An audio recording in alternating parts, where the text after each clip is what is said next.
Kumusta pamilya? Ngayon gagawa tayo ng isang kamanghamanghang recipe ng mantikilya. Ang nakuha nating mantikilya ay may tamang tekstura ng mantikilya at lasa rin ng mantikilya. Sa totoo lang, masasabi ko mas masarap pa nga ito para sa akin. Hindi talaga ako hiyang sa mga dairy products, kaya kailangan ko talagang kumain ng kaunti lang. Kaya talagang nagpursige akong hanapin ng recipe na ito dahil gustong-gusto kong kumain tuwing umaga kahit hindi araw-araw sa ilang umaga ng linggo. Gustong-gusto ko talagang kumain ng mainit-init na tinapay na may mantikilya, kahit alam kong hindi talaga mantikilya yon. Isa itong pamalit para sa ating lahat na mahilig sa mantikilya at gusto mag-enjoy nito pero hindi pwede dahil hindi maganda para sa atin, tulad ng mga dairy products. Para rin ito sa lahat ng gumagawa ng 5x5 na dieta, bawat buwan pwede ito para sa inyo. O para rin sa mga taong naging vegan at hindi na pwedeng kumain o ayaw kumain ng anumang pagkain na galing sa hayop. Ngayon, bagay na bagay ang recipe na ito para sa inyo, kaya simulan na natin. Para maganda ng napakagandang mantikilyang ito, kakailanganin natin ng langis ng nyog. Una sa lahat, gagamit tayo ng timbangan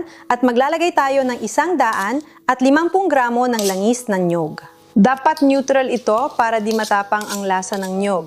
Tingnan sa etiketa kung neutral. Mas maganda kung extra virgin at cold pressed. Ang maganda dito ay sa panahon na yon, medyo solid ang langis ng nyog. Maganda ito para sa mga kamay, kaya gagamitin natin ito ng maayos. Dahil solid ito, mas madali nating gawing malapot o creamy ang handa natin. Kung nasa mainit ng lugar, ayos lang. Pareho pa rin ang paraan ng paghahanda. O pwede mo rin itong palamigin sa ref para mas madali mo magawa ang mantikilyang ito. Isa sa mga espesyal kong sangkap na ilalagay natin ngayon ay ang ugat ng maka. Isusulat ko ito para sa inyo. Ito ay isang ugat na kamangha-mangha at napakasarap ng lasa. Kamangha-mangha ang katangian ng maka.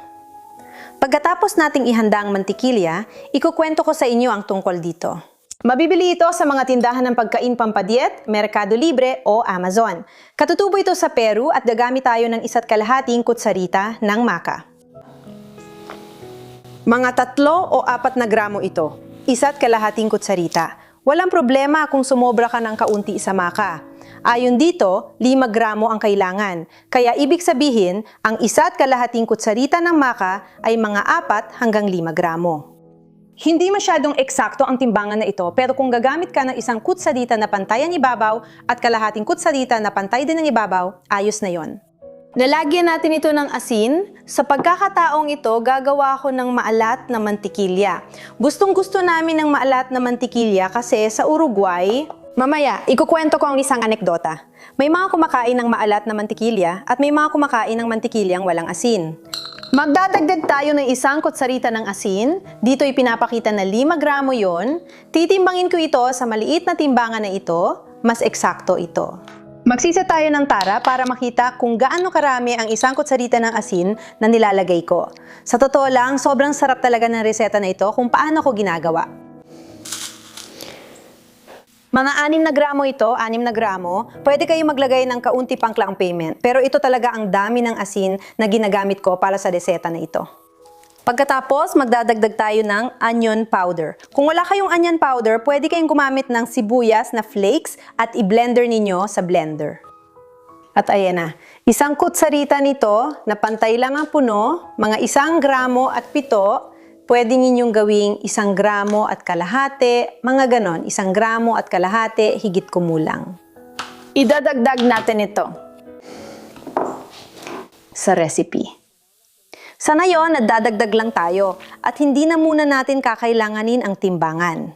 Lalagyan natin ng kaunting bawang na pulbos, 1 kurot, 1 kurot din ng luya, at 1 kurot ng kanela na pulbos. Ngayon, ang gagawin natin dito ay haluin ito ng mabuti. Batihin ito.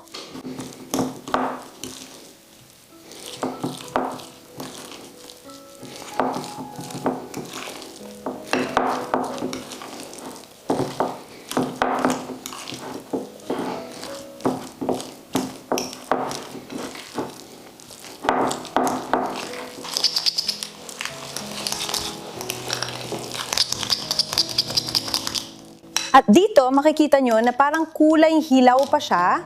Sabihin na natin, nalagyan natin ito ng kaunting turmeric. Sa pagkakataong ito, ang turmeric ay dahan-dahan nating ilalagay kasi ito ang mabibigay ng kulay na creamy at may mayaambag din ito. Ang mga benepisyo ng turmeric.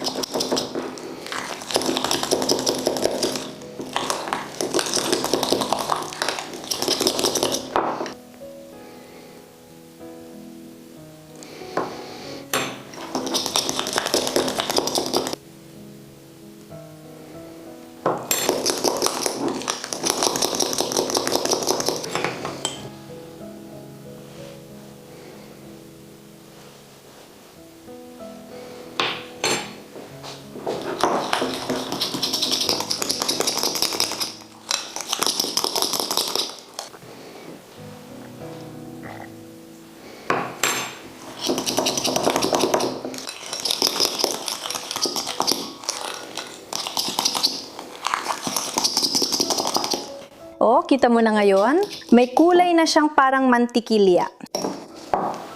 Pahinggahin muna natin ito sandali. Ngayon, inilipat natin ang halong ito sa isang hulmahan. Gagamit ako ng maliit na Tupperware, pero pwede rin tayong gumamit ng mga hulmahan ng buden na nabibili o kaya gumawa ng maliit na kahon para gawing hulmahan.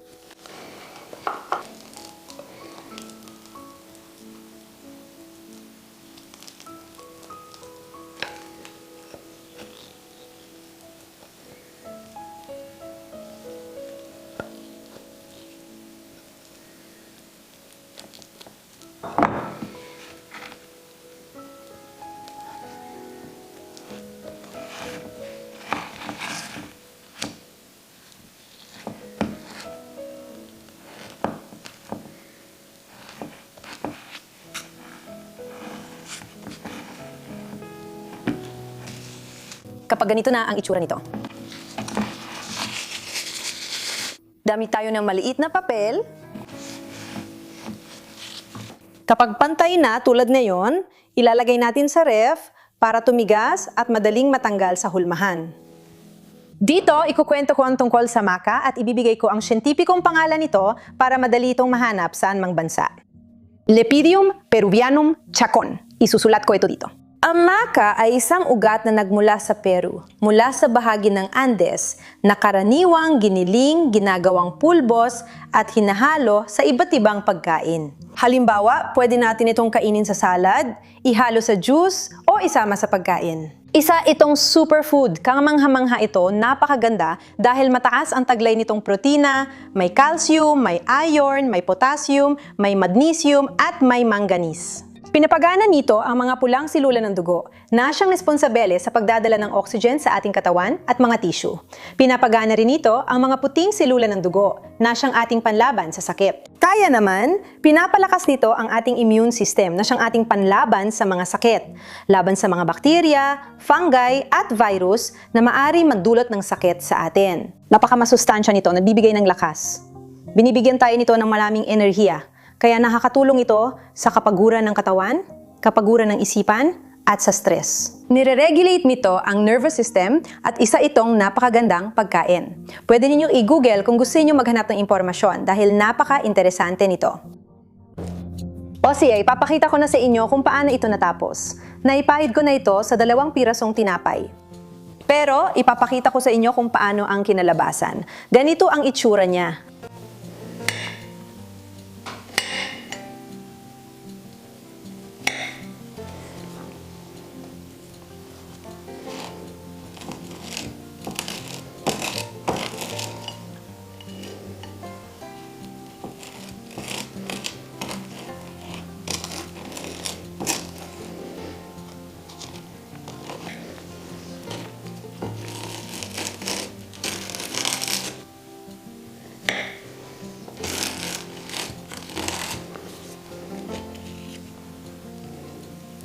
Mantikilyang may alat para sa panlasa namin, pero pwede ring walang asin at may marmelada.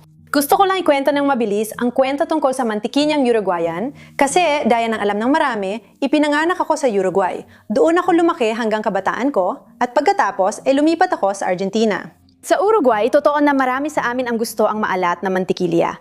Mayroon ding binibenta ang karaniwang mantikilyang walang asin at mantikilyang may asin. At naalala ko nung bata pa ako, minsan hindi ako nakakakita ng mantikilyang may alat. Sobrang gusto namin kaya pagkasama ang mga kaibigan, nagmemeryenda kami, dinudurog ang mantikilya at nilalagyan ng asin.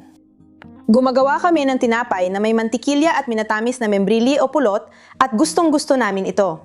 Isa ito sa mga paborito kong alaala at pagkain, lalo na ang mantikilya na may asin. Siyempre, pwede ninyo hindi piliin ito, pero para sa mga walang problema sa asin, subukan nyo kahit minsan ang mantikilyang may asin, tiyak magugustuhan nyo. Isa pa itong munting sarap. At para sa hindi pwedeng kumain ng asin, madali lang, huwag ninyong lagyan ng asin o lagyan lang ng kaunting-kaunti. At para kumpleto, syempre, titikman ko na. Napakasarap, mantikilya ito, pareho lang ang lasa ng mantikilya. Deliciosa. Sarap na sarap, sobrang sarap. Si Noli ay mahilig sa mantikilya lang, walang palaman. Tama ba? Sige, tikman natin ito. Kumusta? Tingnan natin. Kumusta? Masarap? Paano ang kalalabasan? Masarap. Sabihin mo, pareho ba ito sa nabibiling mantikilya o mas hindi maganda o mas masarap? Masarap. O sige pamilya, magpapaalam na ako. Nandito na tayo sa nagyayelong panahon. Ang lamig dito sa Capilla del Monte, maraming beses na nagyayelo rito. Nagyelo kaya hindi gumagana ang sasakyan. Ayos lang, ilang araw lang naman ito. Lagi namang may ganito tuwing taglamig. Paalam mo na, sana nagustuhan ninyo ang recipe. Inaanyayahan ko rin kayo sa Instagram at Facebook.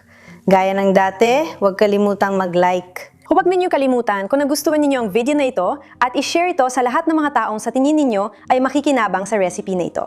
Iwan nyo ang inyong mga komento dahil babasahin namin ang mga ito. Isang halik, mahigpit na yakap, hanggang sa muli. Paalam!